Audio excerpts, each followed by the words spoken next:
Hey, what up, everybody? This is Stevie Breach coming to you. Got late, and it got late in a hurry. Just got done watching my second documentary of the night. My first one was the Rock Monday Night War special that I just got done watching an hour ago, and then I just finished up watching Austin vs. McMahon Part 2 of the WWE Rivalries series. Very, very good special. Much like when I was watching the one last week. It just sort of goes hand in hand with what I just watched, basically. The last one was on The Rock being a big part of the Monday Night War. Of course, one of the biggest rivalries of The Rock is Stone Cold Steve Austin. You're going to talk a lot about that, and we go right into watching this Austin versus McMahon, and it starts right off with WrestleMania 17, sort of playing a big part in the last documentary that I just watched. And I know when you watch documentaries, things are sort of going to go hand in hand with one another, but you don't really want to watch them back to back, talking about the same things over and over again.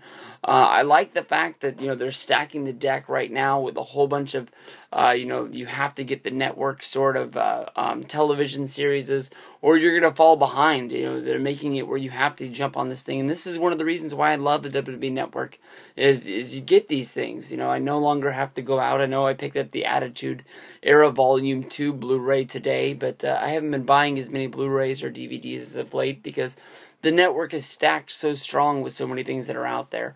It starts off with the WrestleMania 17 thing, basically telling the story of, Rock is coming in to the WrestleMania as the champion.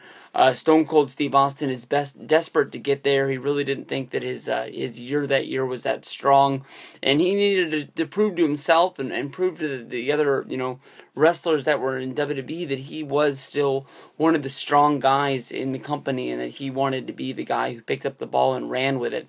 And that's why they set the story of Vince McMahon coming down to the ring and, helping Stone Cold Steve Austin by giving him the chair. To not just beat The Rock with it, but I mean just wail on The Rock, just beating it. I honestly haven't seen WrestleMania 17 in a long time. I listened to the Stone Cold Steve Austin podcast where he watched it and sort of told his inside stories, and he, did almost like his Jim Ross impression of watching the match, and, telling everything that was going down and what was going through his mind, second by second as you're watching it. And it was sort of supposed to be like if you paired them up at the same time, but I didn't do it. I was riding around in the car. One of the first times that I'd ever listened to wrestling while I was driving around, and it honestly was, it was pretty weird.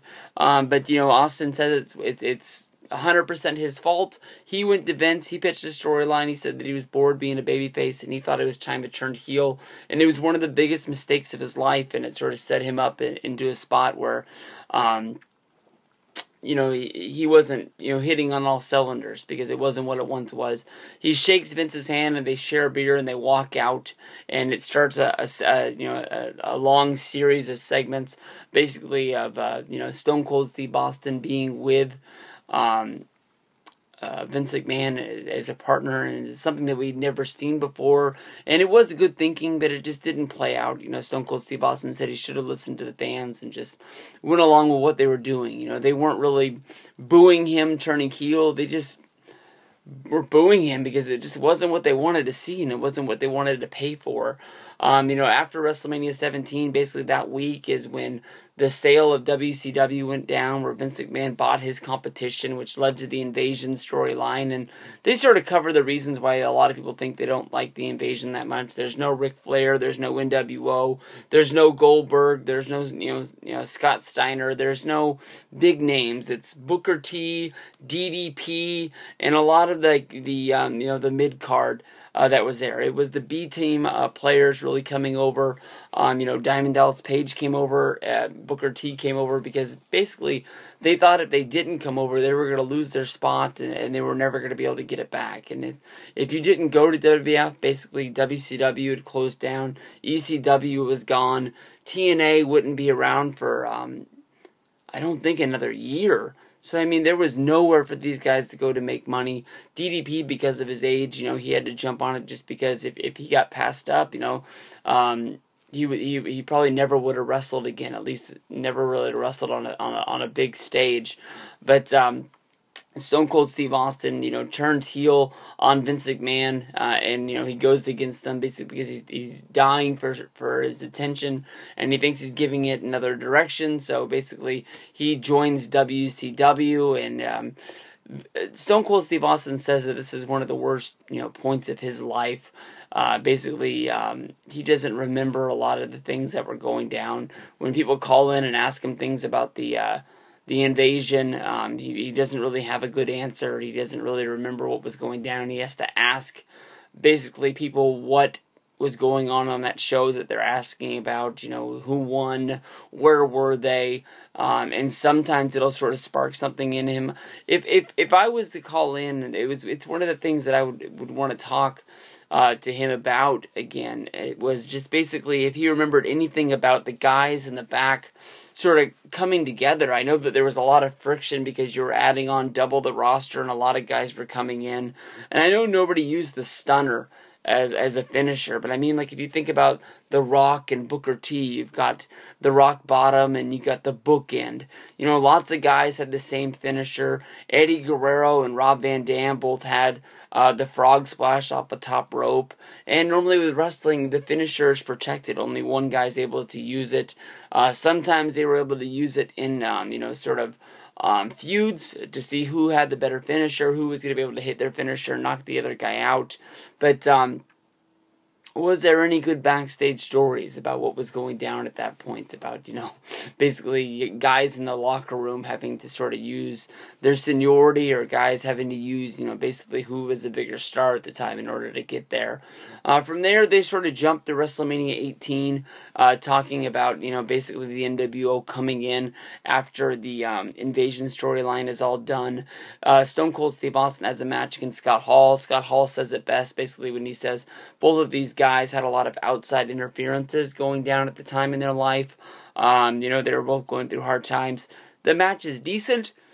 The match should be a lot better, and there's no real excuses for what went down. People either love this match or they hate it. I think everybody can think about Scott Hall selling the stunner when it all goes down. Stone Cold said that after WrestleMania, basically, he took a few weeks off, and then he went on the Bite This internet sort of talk show hosted by Kevin Kelly and The Fink, and he just went off on basically everything that was involved in WWF. He didn't like the writing, he didn't like the creative, he didn't like what was going down with Stone Cold Steve Austin, and he felt like he was wasting his time.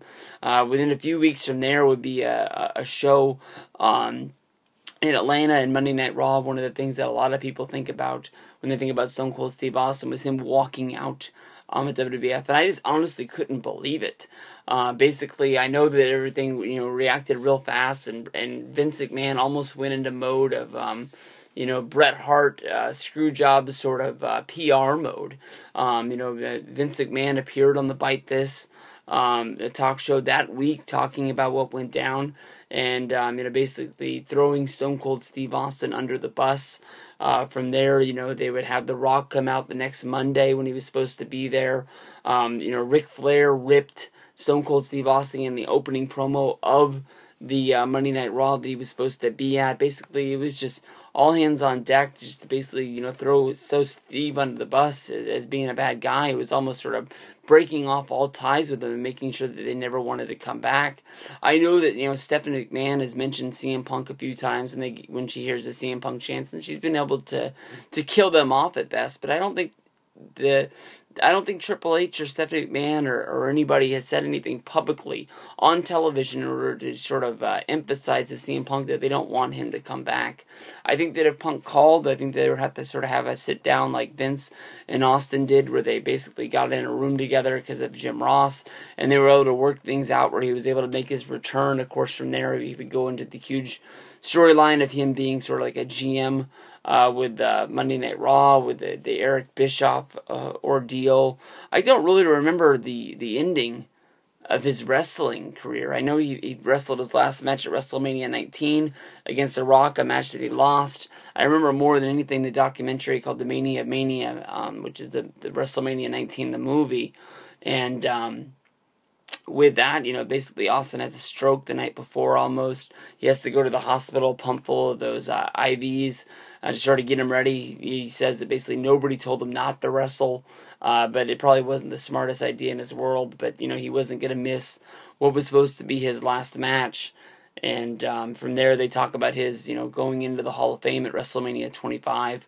Vince McMahon's only put one person into the Hall of Fame giving their speech, and it just shows how big the rivalry was between Stone Cold Steve Austin and Vince McMahon to see how, basically Vince would give him a speech in order to put him on the Hall of Fame, and Austin gets that big moment. And I know that Austin doesn't come around all that often, much like, I knocked The Rock in the review I did of the Monday Night War thing.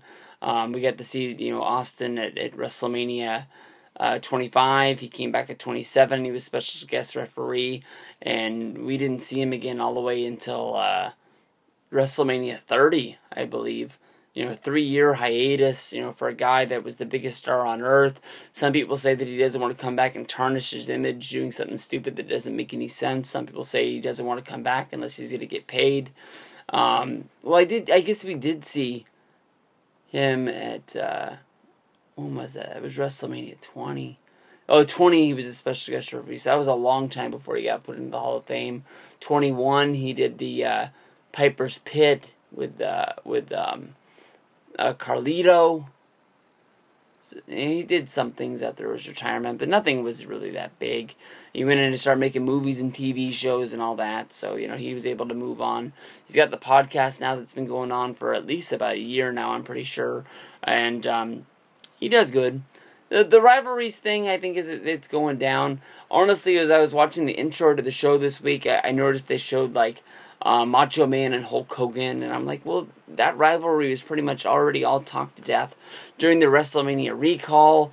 They had a few other faces that were on there, so I'm gonna have to see where they go with this show. I'm hoping that that they're not showing these documentaries back to back.